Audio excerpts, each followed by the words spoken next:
Hello દર્શકો, તો આપણે આવી ગયા છીએ આજે સુંદરી ભવાની માતાના મંદિરે, જે બિલકુલ ઓફબીટ મંદિર છે અને રસ્તાથી બહુ જ અંદરની સાઈડ છે.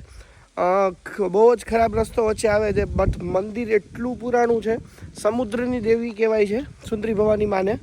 તો ચલો તમને મંદિર દેખાડું અને દર્શન કરાવું. ક્યારેક તમારે આવવું હશે તો આ જગ્યા ઉપર જરૂર તમે જ્યારે નીકળો ને ત્યારે આવા જેવી જગ્યા છે. તો ચલો મળીએ મંદિરની અંદર.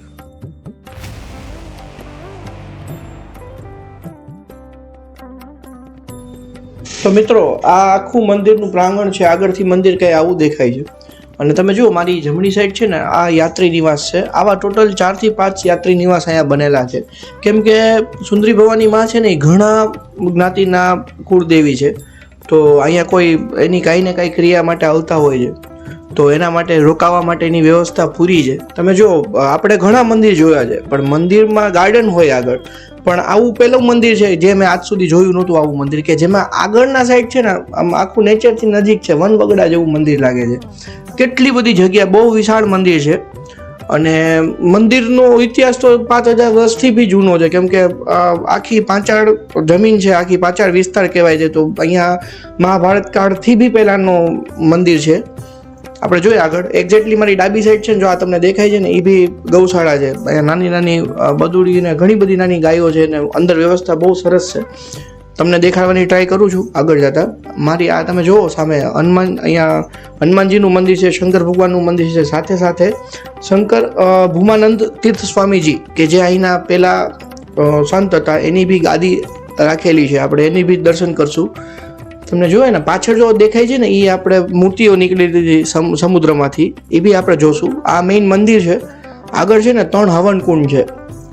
કેમ કે અહીંયા ઘણા જ્ઞાતિના કુળદેવી છે, તો અહીંયા હવન ચાલતો જ રહેતો હોય છે સતત.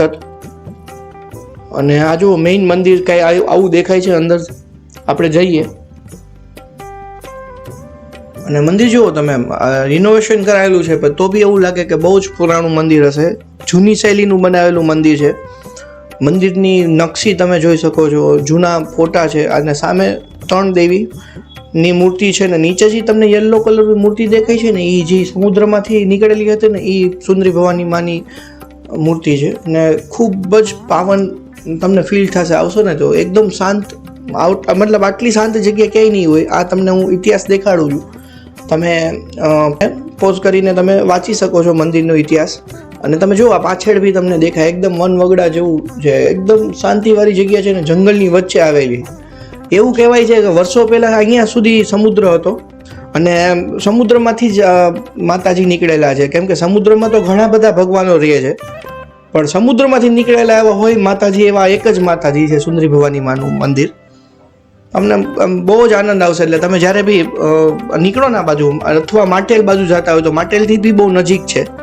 અને ચોક્કસપણે મંદિરની દર્શન કરવા જેવા મંદિર છે. આ સામે જો આપણે મહાદેવના દર્શન કરીએ, બહુ જ જૂનું મંદિર છે. મહાદેવના મંદિરની સામે બી હવન કુંડ છે. હનુમાનજીનું મંદિર છે અને એક્ઝેક્ટ એની સામે ગણપતિ બાપાનું મંદિર છે. કેમ કે 2 ભગવાન તો ઓલવેઝ મંદિર, આપણે કોઈ બી જગ્યાએ જાય તો એના દર્શન કર્યા વગર તો આપણે બીજા ભગવાનના દર્શન કરી ન શકીએ. એના આશીર્વાદ લેવા જ જોઈએ. તમે જો, આ બી શંકર ભગવાનનું મંદિર છે ને, એ બી બહુ જ પુરાણું કાળનું બનાવેલું મંદિર હોય એવું લાગે છે.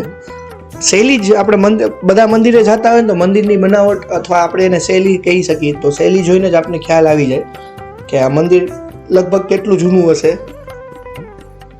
જો ફરતે બી કેટલા ભગવાનના ફોટા હતા. હું તમને વાત કરતો હતો ને, શંકર ભૂમાનંદ તીર્થ સ્વામીજી અહીં છે જય ચેર ઉપર બેસતા પહેલા.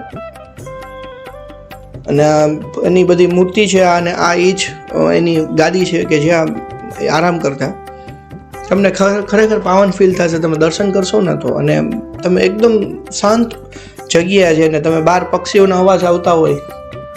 અને આ જો તમને સમુદ્રમાંથી નીકળેલી પાંડવોની અને કૃષ્ણ ભગવાનની મૂર્તિઓ છે, જે બહુ જ ખવાઈ ગયેલી મૂર્તિ છે અને હર વર્ષે ખવાય છે. બટ તો બી એનું રિનોવેશન નથી કર્યું, જેવું હતું એવું ને એવી મૂર્તિઓ રાખેલી છે. અને આ ધજાજી, તમે ધજાના દર્શન બી કરી શકો છો. અને અહીંયા બી નીચે રાખેલી મૂર્તિઓ છે. જો આ બીજી મૂર્તિઓ નીકળેલી છે સમુદ્રમાંથી, જેને જોઈને જ આપને એવું લાગે છે કે બહુ જ હજારો વર્ષ જૂની હશે.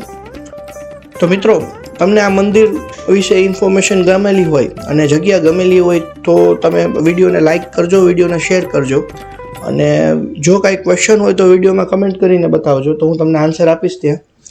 તો જો અને તમે આ વિડીયો નવો જોતા હોય અને તમે ચેનલમાં નવા હોય તો ચેનલને સબસ્ક્રાઈબ કરજો. જય માતાજી.